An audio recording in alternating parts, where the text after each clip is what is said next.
Oke.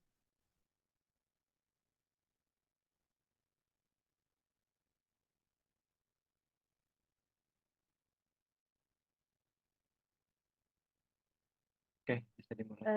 Assalamualaikum warahmatullahi wabarakatuh.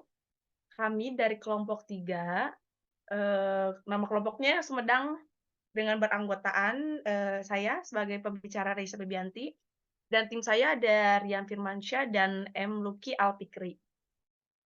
Di sini kami akan menerangkan atau mereview ulang materi-materi dari bab 1 sampai bab 6 yang telah kami pelajari, di semester 2 kemarin. Sebelum kita, mereview materi dari bab 1 sampai bab 6, di sini kami hanya akan menjelaskan beberapa bagian, secara singkat dan jelas, karena teman-teman semua pasti udah tahu, kita kan udah belajar nih dari, bab 1 sampai bab 6. Jadi kita sini hanya mereview, singkat, padat, jelas gitu. Jadi di sini hanya sedikit-sedikit aja nge-reviewnya gitu. Oke ya, kita mulai. Next, Rian.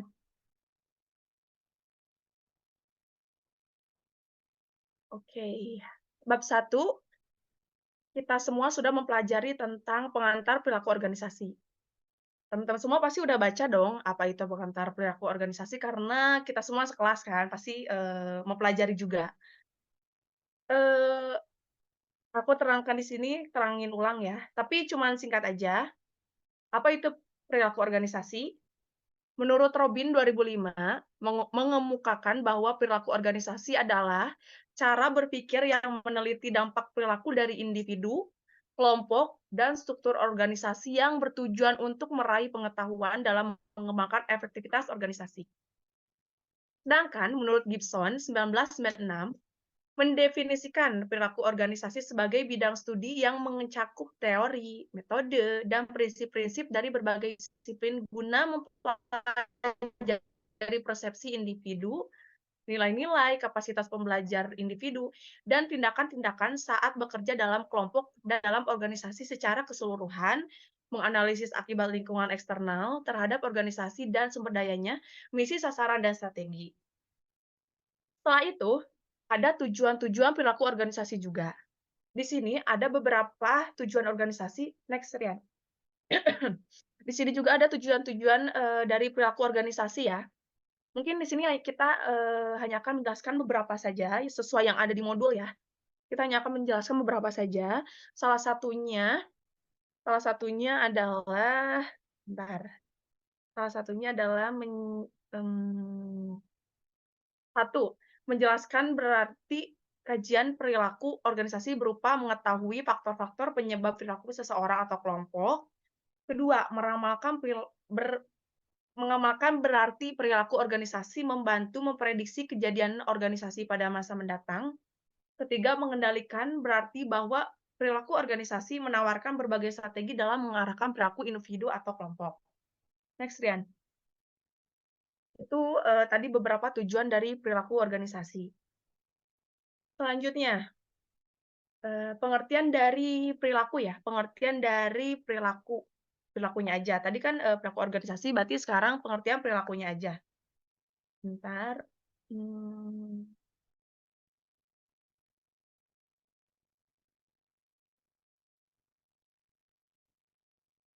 perilaku yaitu tingkah laku, tindakan, atau juga aktivitas seseorang yang mencerminkan diri atau sifat seseorang tersebut, yang mempunyai bentangan yang sangat luas antara lain cara berjalan, cara berbicara, menangis, tertawa, bekerja, kuliah, menulis, membaca, dan sebagainya.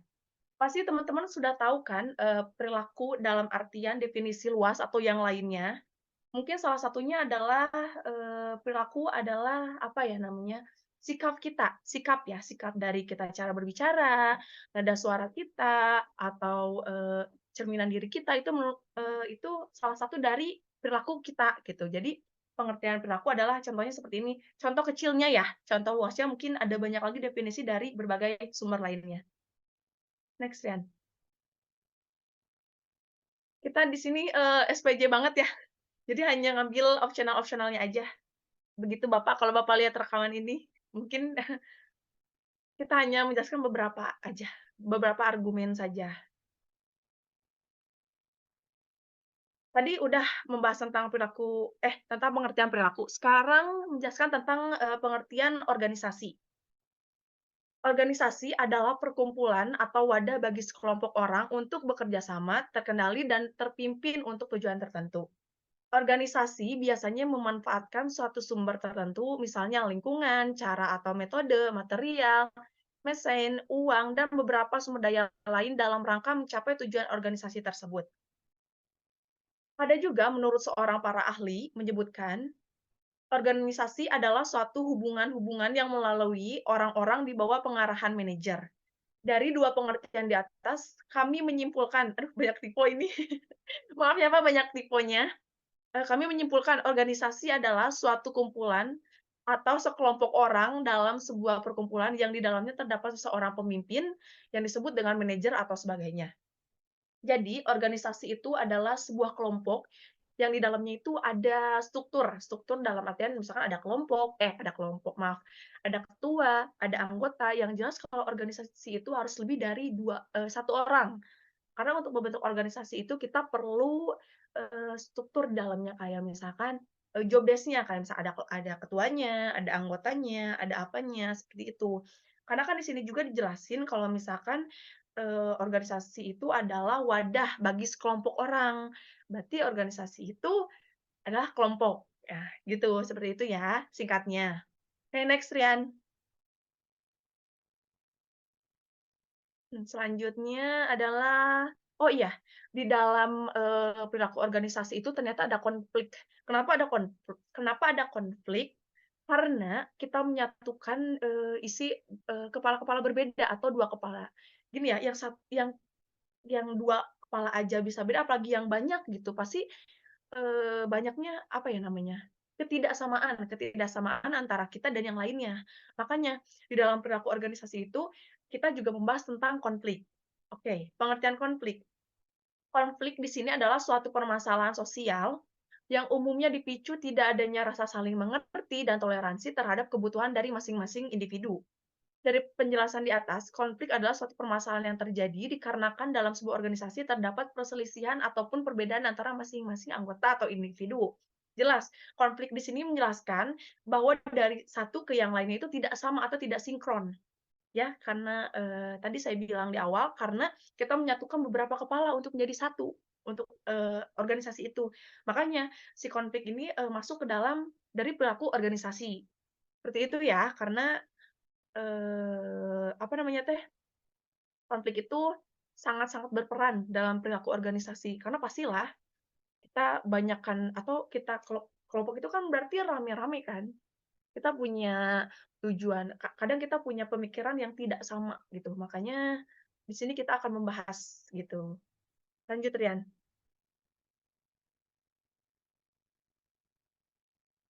Oh tadi udah selesai ya? Langsung ke bab 2 ya? Mungkin, tadi dari konfliknya kita nggak tulis secara mendetail atau mendasar ya, tidak kita tulis di PPT, karena kita untuk mempersingkat waktu aja ya, mempersingkat waktu dan menjelaskan secara jelas gitu. Mungkin konfliknya bisa dijelasin di luar dari PPT ini mungkin ada konflik dari dalam individu, konflik antar individu dan kelompok, dan yang terakhir ada konflik antar kelompok dalam organisasi yang sama, yang, eee apa namanya tuh, di dalam itu bertentangan tentang kepentingan. Pasti di dalamnya menyangkut tentang kepentingan ya, entah yang untuk kelompok, individu, atau antar kelompok, seperti itu. Jadi, si konflik ini sangat berpengaruh besar di perilaku organisasi ini, gitu. Singkatnya, di bab perilaku organisasi ini mungkin untuk, apa namanya teh, tujuannya adalah untuk mengelola keragaman tenaga kerja, seperti itu. Jadi, kan apa ya namanya, kita itu kalau dalam kelompok itu beragam-ragam orang, beragam-ragam individu, beragam-ragam pemikiran. Jadi adanya hal ini atau kita menjelaskan hal ini atau kita mempelajari konflik dalam perilaku organisasi ini untuk apa ya namanya, menyatukan keragaman kita yang berbeda-beda, gitu, di bidang pekerjaan khususnya. Oke, kita tadi lanjut ke bab 2 yaitu tunggu ya, Bab 2 itu tentang, keragaman dalam organisasi. Oke, penjelasannya dulu ya. Keragaman berkaitan dengan perbedaan individu yang membuat mereka unik dan berbeda satu sama lain. Manusia memiliki bentuk, ukuran, dan warna yang berbeda. Perbedaan ini mempresentasikan keragaman. Betul. Kayaknya ini, masih, apa ya, masih nyambung sama di bab pertama ya. Untuk di bab 2 ini masih ada sangkut pautnya sama yang di bab pertama yang di konflik itu.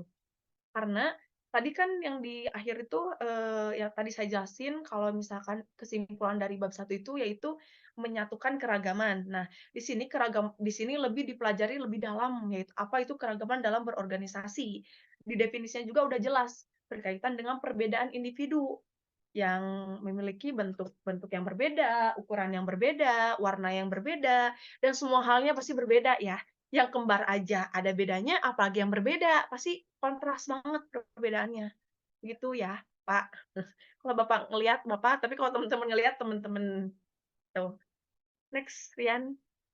Selanjutnya, oh iya, mmm, di sini kita enggak, tim ahli kita, bukan kita.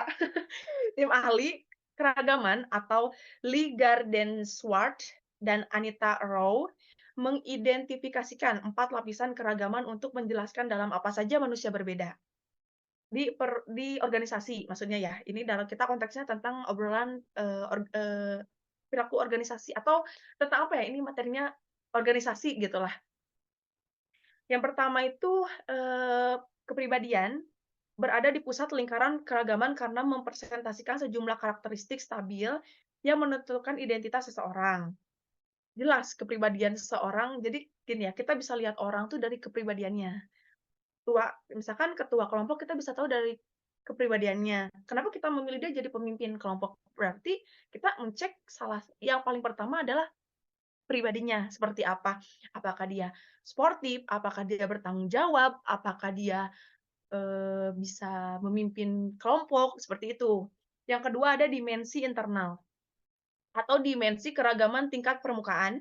Dimensi internal umumnya di luar kendali kita, tetapi sangat mempengaruhi terhadap sikap, ekspektasi, dan asumsi mengenai orang lain dan mempengaruhi perilaku kita. Selanjutnya ada dimensi keragaman sekunder yang terdiri atas pengaruh eksternal, tempat kita tinggal dan tumbuh, pengalaman kerja. Dimensi eksternal mempresentasikan perbedaan individu bahwa kita memiliki kemampuan yang lebih besar. Dimensi ini juga mempengaruhi terhadap persepsi, perilaku, dan sikap seseorang. Dan yang terakhir ada dimensi organisasional, itu tipe, maaf ya kurang L, seperti senioritas, jabatan, dan fungsi kerja serta lokasi kerja. Jelas sekali ya. Untuk di apa namanya di bab apa namanya teh? Bab keragaman dalam organisasi ini, dimensi organisasi juga sangat berpengaruh.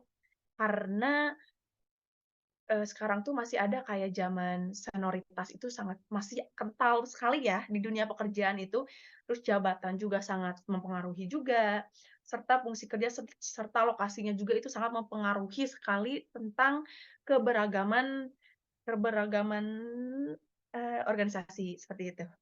Next, Rian.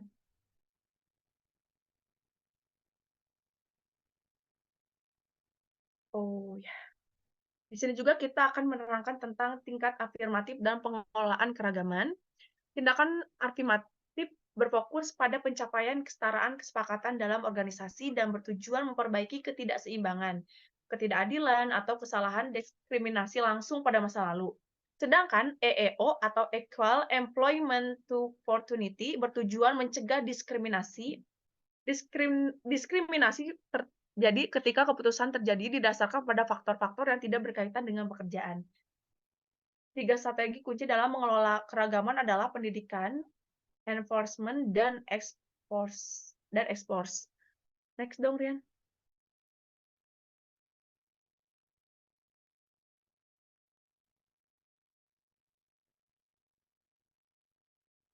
Di dalam, di bab 2 ini, tentang apa tadi? Aduh lupa.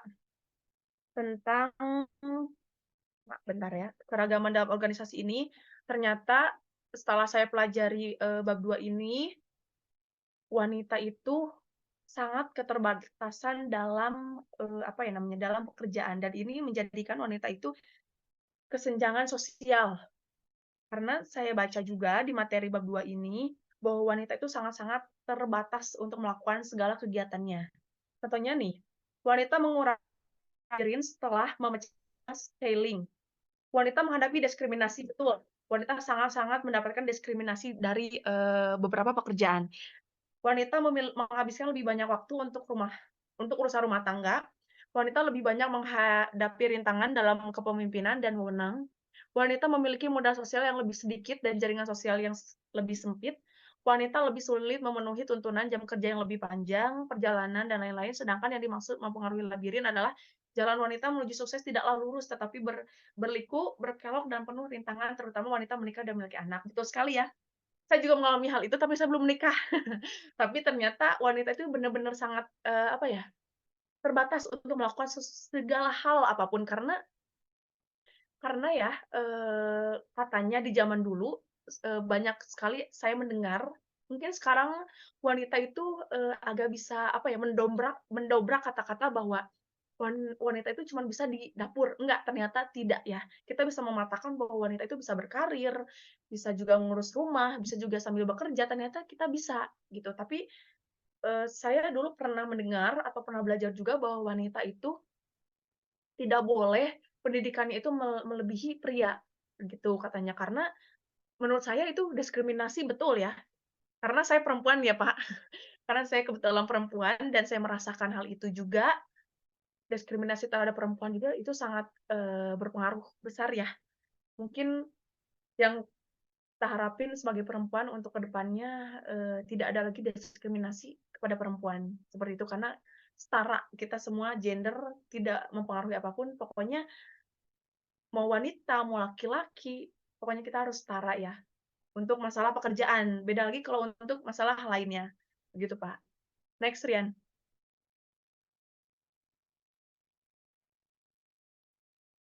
Mmm, nah, ketidaksesuaian, oh ya, selanjutnya ya, maaf maaf, selanjutnya, ketidaksesuaian antara pendidikan dan persyaratan kerja. Satu penelitian baru menunjukkan bahwa lulusan universitas tidak memiliki keterampilan kerja tim, pemikiran kritis, dan analogis logis.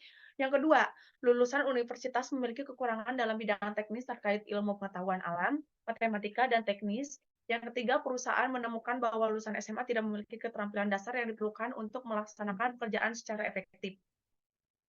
Ini adalah beberapa poin. eh, Pendidikan sangat berpengaruh juga ya terhadap terhadap diskriminasi itu sendiri. Karena apa, sekarang ya walaupun kan ini dijelasin di sini, katanya lulusan universitas memiliki kekurangan dalam bidang teknis terkait ilmu pengetahuan alam, matematika, dan teknis. Maksudnya di sini mungkin menurut, bab 2 yang saya baca, jadi kalau misalkan kita lulusan universitas dan tidak mempelajari atau tidak memahami ya, mungkin di sini tidak memahami pengetahuan alam, matematika, dan teknik, mungkin kita akan ada mungkin kalau di peringkat itu kita peringkat paling bawah.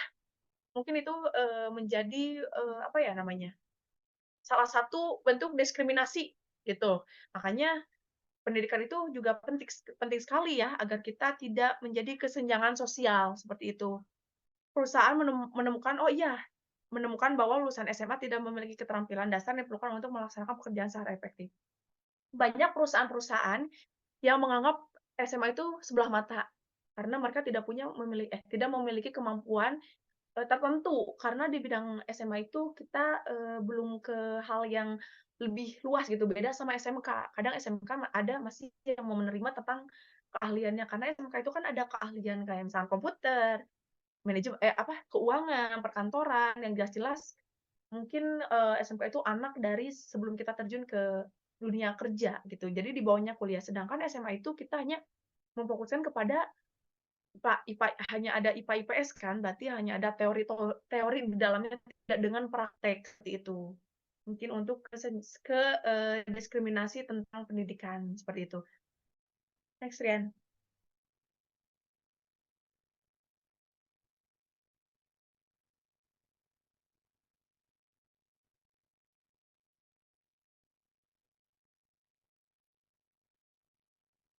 Oke, keragaman individu dalam organisasi.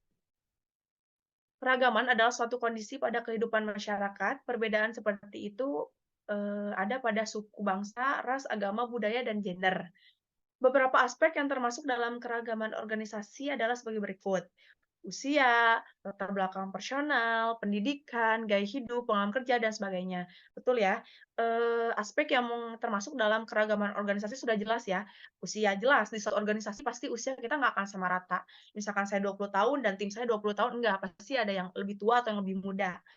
Terus latar belakang personal pasti, itu udah jelas banget ya dari, latar belakang si perorangannya itu atau individunya pasti berbeda gitu, dari pendidikannya juga pasti berbeda, ada yang lulusan S1, ada yang SMA, ada yang SMK, ada yang jurusan apa, terus gaya hidupnya pun pasti berbeda, jelas sekali tergantung dari si individunya masing-masing juga ya, dan pengalaman kerjanya, seperti itu. Itu adalah sebagian besar keragaman organisasi. Oke, next Rian,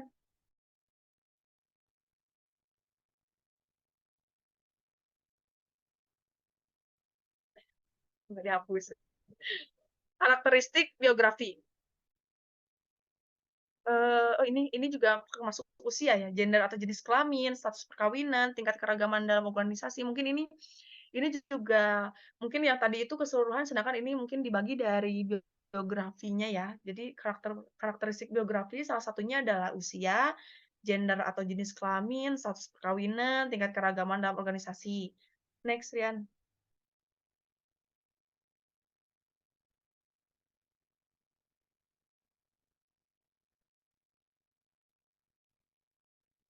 Di sini juga kita mempunyai manfaat penggunaan keragaman dalam organisasi. Manfaatnya salah satunya adalah akses perubahan pasar, transformasi bisnis dalam skala besar, pelayanan konsumen kualitas prima, pemberdayaan tempat kerja, kualitas total atau total quality, sumber-sumber rekanan atau partnership, dan yang terakhir adalah keberlanjutan proses belajar. Lanjut, Rian. Di sini juga ada kendala penerimaan keragaman.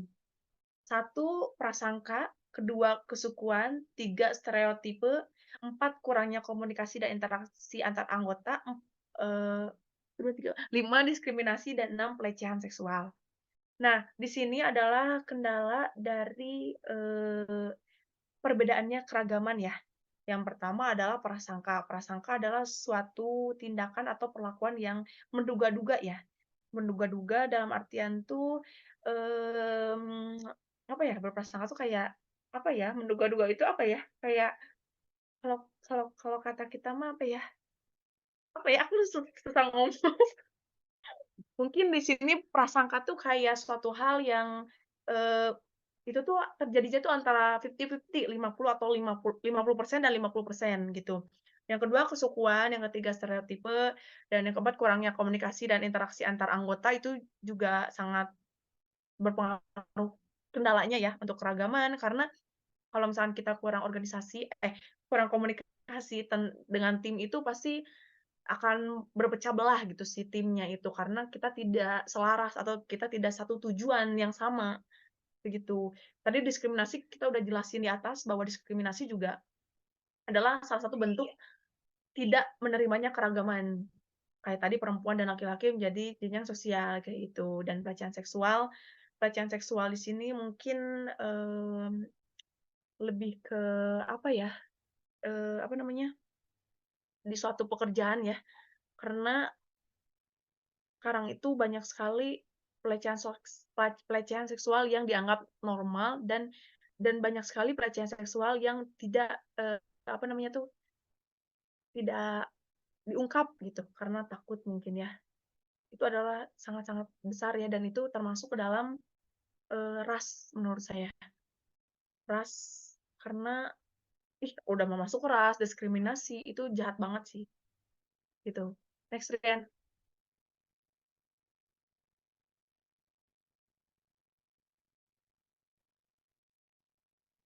Ini ada diskriminasi karakter karakter biologi, tadi udah dijelasin di atas.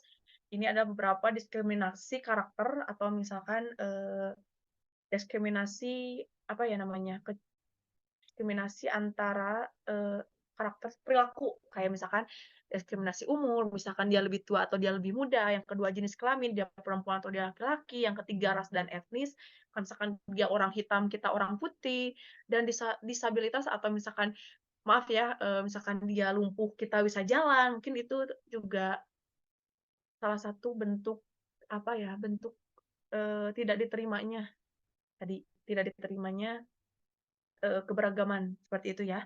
Dan ini karakteristik biografi lainnya, masa kerja, gender atau jenis kelamin, pasti ya jenis kelamin sangat mempengaruhi sekali tadi di beberapa slide juga dijelasin bahwa jenis kelamin dan menyebutkan terus jenis kelamin dan gender.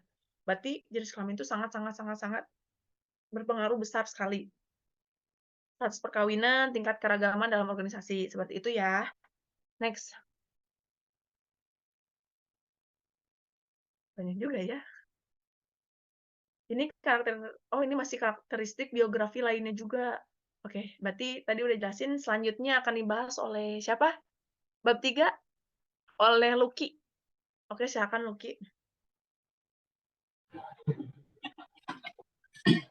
Baik. Tunggu bentar.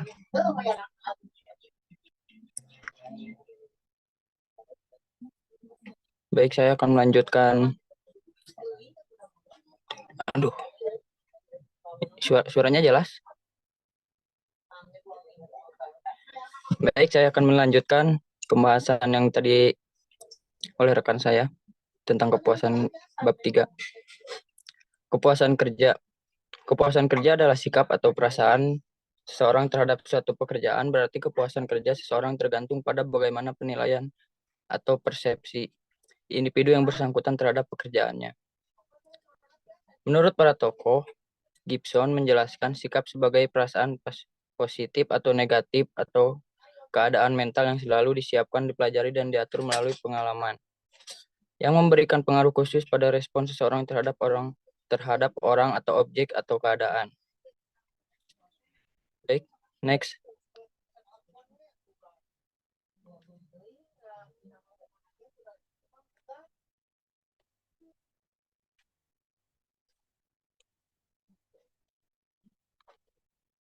Ya, macam-macam sikap kerja.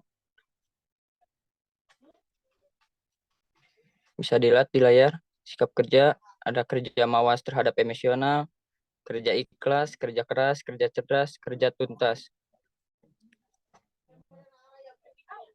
Untuk diberikan ada satu contoh kerja ikhlas. Apa sih itu kerja ikhlas? Tunggu bentar ya.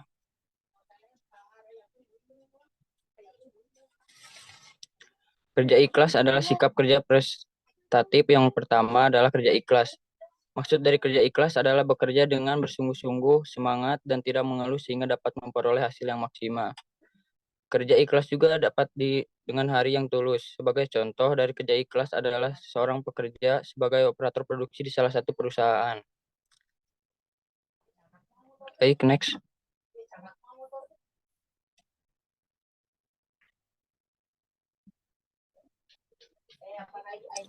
Ciri-ciri sikap. Sikap tidak dibawa sejak lahir, sikap selalu berhubungan dengan objek, sikap dapat tertuju pada satu objek dan sekumpulan objek. Sikap itu dapat berlangsung lama atau sebentar. Sikap mengandung perasaan atau motivasi. Baik, next.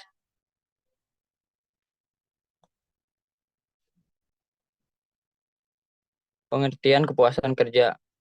Definisi menurut Segel dan Land dalam Munandar 2001 menyatakan bahwa kepuasan kerja adalah penilaian dari pekerjaan seseorang sebagai pencapaian atau memungkinkan pencapaian nilai-nilai pekerjaan seseorang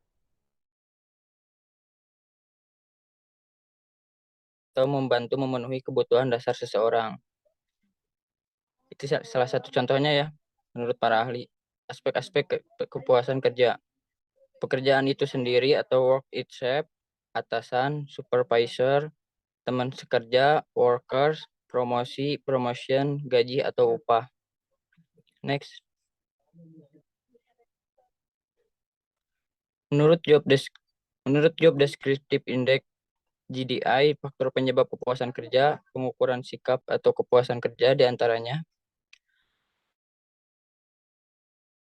tepat, pembayaran yang sesuai, organisasi dan manajemen, supervisi pada pekerjaan yang tepat, orang yang berada dalam pekerjaan yang tepat. Baik, next. Baik, saya akan melanjutkan pembahasannya. Menurut job descriptive index GDI, faktor penyebab kepuasan kerja, pengukuran sikap atau kepuasan kerja, di antaranya bekerja pada tempat yang tepat, pembayaran yang sesuai, organisasi dan manajemen, supervisi pada pekerjaan yang tepat, orang yang berada dalam pekerjaan yang tepat. Next. Lanjut ke bab 4 tentang emosi dan suasana hati. Emosi dan suasana hati, kita butuh mengklarifikasi 3 istilah yang berkaitan secara dekat. Ada afek, emosi, dan suasana hati. Afek adalah sebuah istilah umum yang mencakup beragam perasaan yang dialami orang. Emosi adalah perasaan atau perasaan intens yang ditunjukkan kepada seseorang atau sesuatu. Suasana hati adalah perasaan yang cenderung kurang instan dibanding emosi dan seringkali tanpa rangsangan atau kontekstual. Baik, next.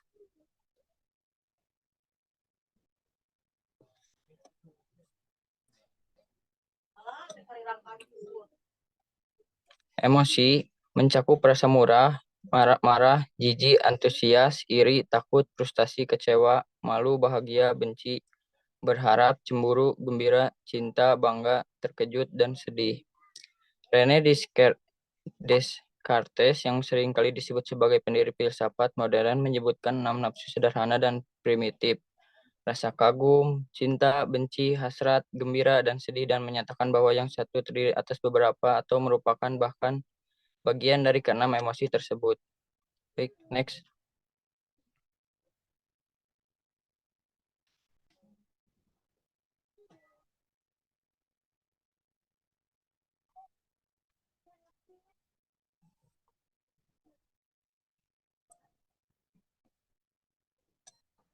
Beberapa aspek emosi.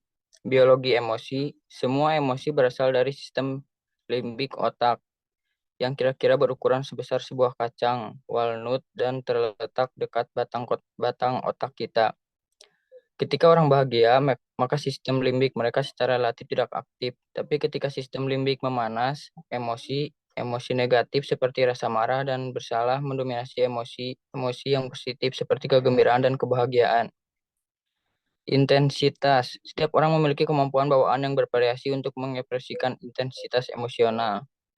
Frekuensi dan durasi. Suksesnya pemenuhan tuntutan emosional seseorang karyawan dari suatu pekerjaan tidak hanya bergantung pada emosi yang harus ditampilkan dan intensitasnya, tetapi juga ada pada beberapa sering dan lamanya mereka berusaha menampilkannya. Next.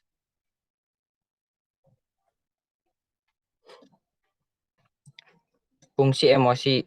Apakah emosi membuat kita tidak rasional? Observasi-observasi menyatakan bahwa rasionalitas dan emosi saling bertolak belakang. Dan jika Anda menampilkan emosi, mungkin Anda bertindak tidak rasional. Salah satu tim penulis berpendapat bahwa menampilkan emosi seperti kesedihan sampai menangis sangat berbahaya bagi karir sehingga kita seharusnya meninggalkan ruangan itu. Daripada membiarkan orang lain melihatnya, perspektif ini menyatakan demonstrasi atau bahkan pengalaman emosi dapat menyebabkan kita terlihat lemah, rapuh, atau tidak rasional. Meskipun demikian, riset semakin menunjukkan bahwa emosi sebenarnya penting untuk penalaran rasional. Next.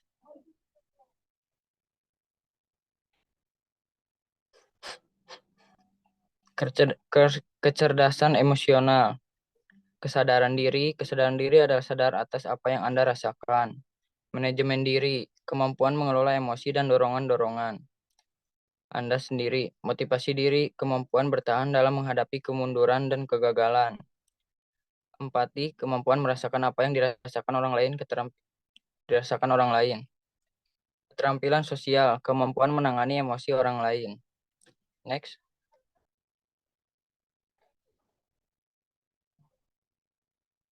Oh, udah beres, men.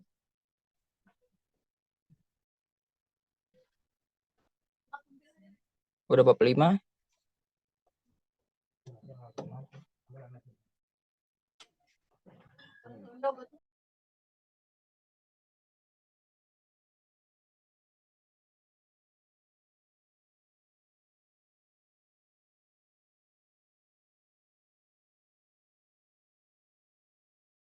Oke, ntar tadi Bapak.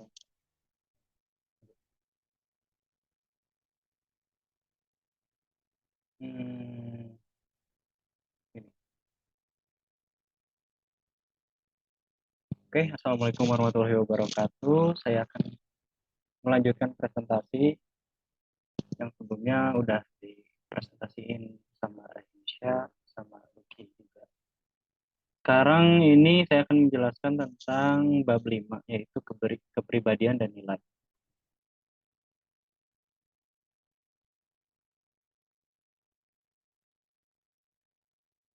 Nah,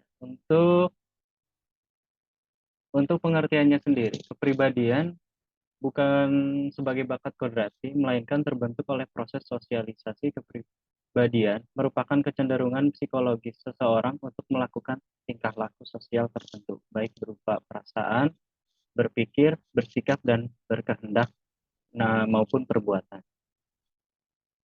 Nah, pengertian kepribadian ini, menurut Ki Hajar Dewantara, potensi diri yang dimiliki oleh seorang anak seperti potensi berpikir, potensi emosi, dan potensi fisik.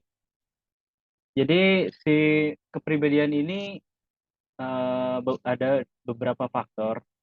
Yang pertama itu bisa jadi dari faktor keturunan, faktor lingkungan, terus eh, ya dari faktor keturunan ya, lebih ke ininya.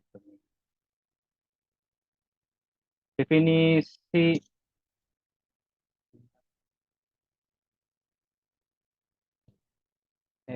maaf Bapak. Definisi kepribadian, beberapa ahli mengemukakan seperti Inger, kepribadian adalah keseluruhan perilaku dari seorang individu dengan sistem kecenderungan tertentu yang berinteraksi dengan serangkaian instruksi. Lalu yang kedua ada M.A.W. Bower, kepribadian adalah corak tingkah laku sosial yang meliputi corak kekuatan, dorongan, keinginan, opini, dan sikap-sikap seseorang. Lalu ada menurut Schubert, kepribadian adalah gabungan keseluruhan dari sifat-sifat yang tampak dan dapat dilihat oleh seseorang. Lalu yang terakhir ada dari Theodore Newcombe, kepribadian adalah organisasi sikap yang dimiliki seseorang sebagai latar belakang terhadap perilaku. Oke, mengutip dari yang menurut Schubert, kepribadian adalah gabungan keseluruhan dari sifat-sifat yang tampak dan dapat dilihat oleh seseorang. Jadi kepribadian ini memang emang sudah kodratnya gitu. Jadi sudah dibawa dari lahir.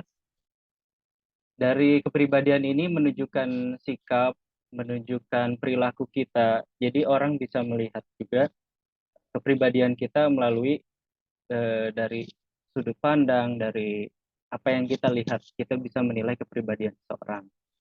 Baik secara kita bisa melihatnya secara fisik maupun secara non fisik ya. Jadi lebih kepada melihat sikap-sikapnya seseorang seperti apa kayak gitu. Ini juga yang mengutip dari Theodore Newcombe, kepribadian adalah organisasi sikap-sikap yang dimiliki seseorang sebagai latar belakang terhadap perilaku. Nah, jadi seperti yang sudah saya jelaskan, jadi kepribadian ini merupakan latar belakang atau dasar dari kitanya gitu. Jadi sebagai seseorang pasti punya kepribadian masing-masing. Ada yang kepribadiannya orang yang kayak serius, orang yang suka bercanda-bercanda, kayak kepribadiannya dia orang yang tanggung jawab, orang yang disiplin dan sebagainya. Gitu.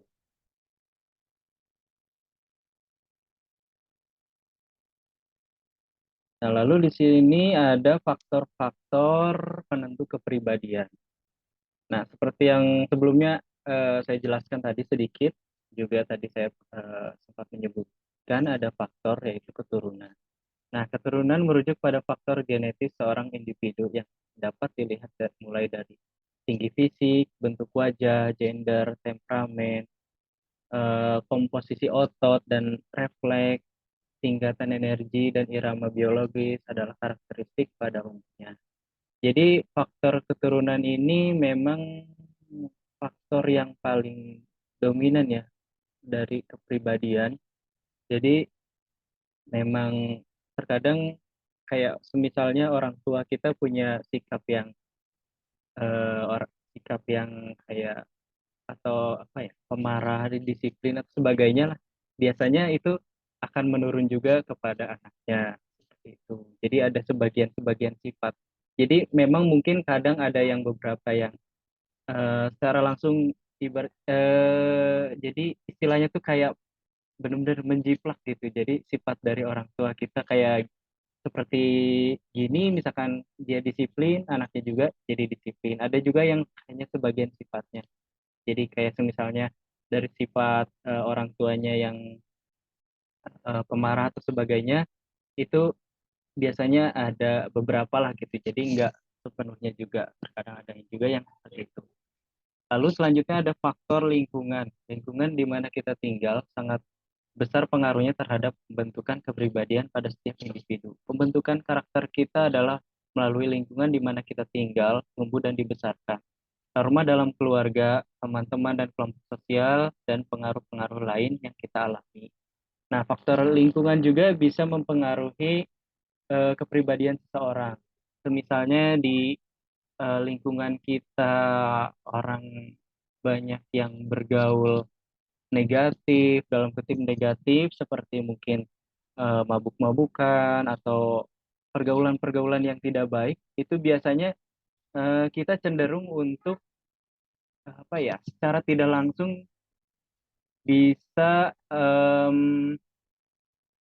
selain jadi bisa kayak kita tuh terbawa arus gitu. Jadi kita secara tidak langsung atau secara otomatis juga bisa mengikuti pergaulan yang ada di sekitar lingkungan kayak gitu. Yang pertama di sini mungkin dari lingkungan itu bisa dari keluarga, tempat tinggal. Nah, kalau kita di keluarganya semisal punya kepribadian yang disiplin dan lain sebagainya, itu biasanya kita juga ikut tertular atau ikut apa ya, jadi ikut ikut seperti itu gitu. Jadi mirip gitu dengan kelakuan yang mereka gitu. Oke, next ya.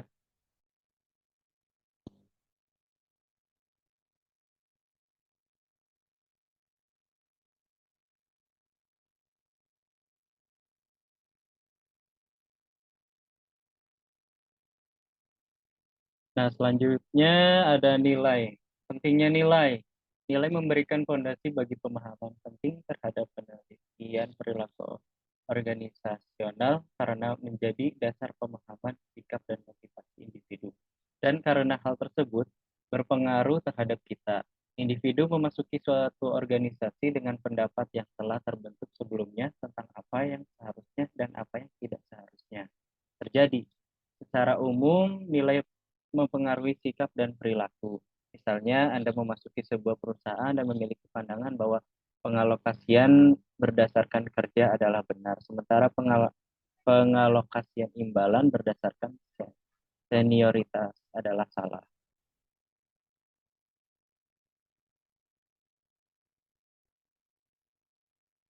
Oke, selanjutnya. Jadi karena sebelumnya presentasi udah banyak dibahas juga sebelumnya sama Renisha dan Lucky, untuk mempersingkat waktu, jadi mungkin saya akan menjelaskannya sedikit aja ya. Oke, persepsi dan pengambilan keputusan.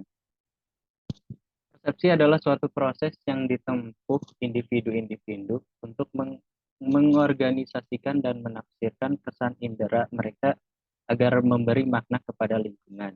Persepsi menurut Robbins adalah suatu proses yang ditempuh oleh setiap individu untuk mengorganisasikan dan menafsirkan kesan indera mereka agar memberi makna kepada lingkungan mereka. Menurut Manahan persepsi adalah gambaran seseorang tentang suatu objek yang menjadi fokus permasalahan yang sedang dihadapi. Nah, jadi persepsi ini seperti yang tadi dikutip dari pernyataan Robbins adalah suatu proses yang ditempuh oleh setiap individu untuk mengorganisasikan dan menafsirkan kesan indera mereka, memberi makna kepada lingkungan mereka. Jadi persepsi ini biasanya terbentuk kita menilai dalam artian menilai sesuatu itu berdasarkan, biasanya kan ada istilah seperti itu, menilai sesuatu berdasarkan persepsi. Jadi persepsi itu lebih kepada apa yang kita pikirkan. Misalnya kita memikirkan eh, seseorang itu, misalkan kita menilai orang yang ada di depan kita atau siapapun itu, oh ini orang ini orang yang kurang rajin, oh orang ini orang yang bisa dibilang pemalas atau sebagainya. Tapi kan itu hanya persepsi, jadi hanya apa yang ada yang kita pikirkan saja gitu. Jadi persepsi itu lebih kepada apa yang kita pikirkan sendiri. Oke, selanjutnya.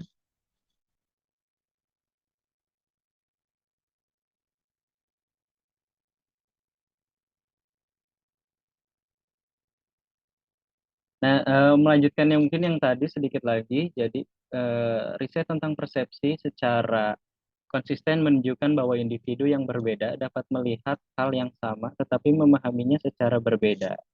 Nah, seperti yang tadi saya gambarkan juga kurang lebih seperti itu ya. Jadi apa yang kita pahami, apa yang kita pikirkan itu terkadang secara kenyataannya itu berbeda.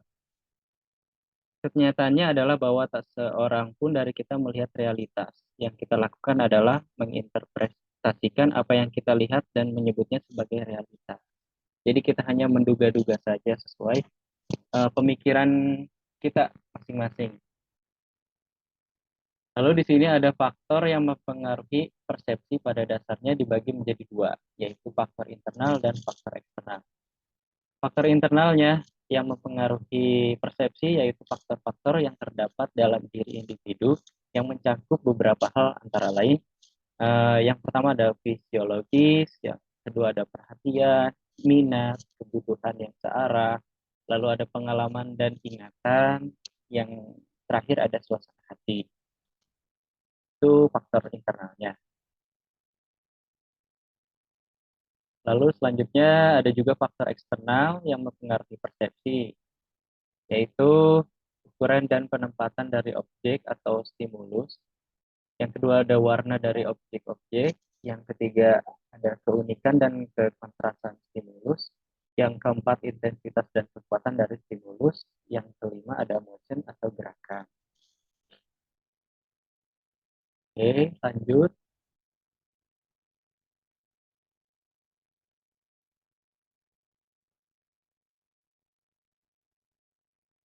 Nah, setelah kita tadi membahas tentang pengertian dan faktor-faktor lainnya tentang persepsi, lalu di sini apa sih hubungan persepsi dengan pengambilan keputusan? Nah, pengambilan keputusan terjadi sebagai suatu reaksi terhadap suatu masalah. Terdapat suatu penyimpangan antara suatu keadaan dewasa ini dan sesuatu keadaan yang diinginkan, yang menuntut pertimbangan arah tindakan alternatif. Misalnya, seorang manajer suatu divisi menilai penurunan penjualan sebesar 2% sangat tidak memuaskan. Namun di sisi lain, penurunan sebagai itu dianggap memuaskan oleh manajernya. Jadi itu dia contohnya supaya lebih mudah dimengertinya ya, seperti tadi contohnya yang tadi saya bacakan.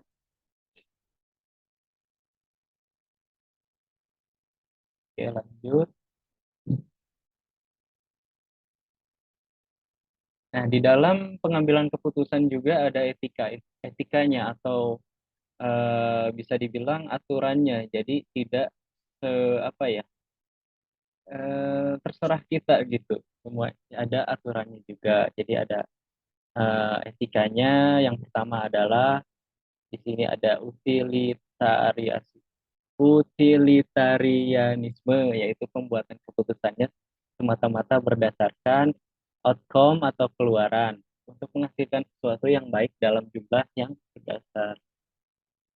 besar dan umumnya dapat ditemukan dalam pembuatan keputusan berbisnis. Lalu selanjutnya ada whistleblower, yaitu pembuatan keputusan yang didasarkan pada hak-hak yang dimiliki, seperti saling menghargai dan melindungi hak-hak dasar tiap individu. Lalu yang terakhir ada etika perilaku, yaitu pembuatan keputusan berdasarkan melaksanakan tiap peraturan yang dibuat secara adil dan fair, atau adanya keseimbangan dalam distribusi keuntungan dan biaya. Nah, dalam etika pengambilan keputusan, saya bisa ambil dari contoh yang terakhir ini ketika etika perilaku, yaitu membuat keputusan itu harus berdasarkan perilaku. Jadi kita harus mengambil keputusan dengan bijak, jadi harus dengan tanggung jawab. Jadi jangan hanya kita mengambil keputusan, tetapi kitanya tidak bisa bertanggung jawab, atau ya nantinya kurang nggak akan berjalan dengan baik kalau misalnya kita mengambil keputusan secara apa ya, secara asal-asalan gitu. Jadi harus dipertimbangkan dan harus tanggung jawab berdasarkan perilaku kitanya ya, tanggung jawab gitu.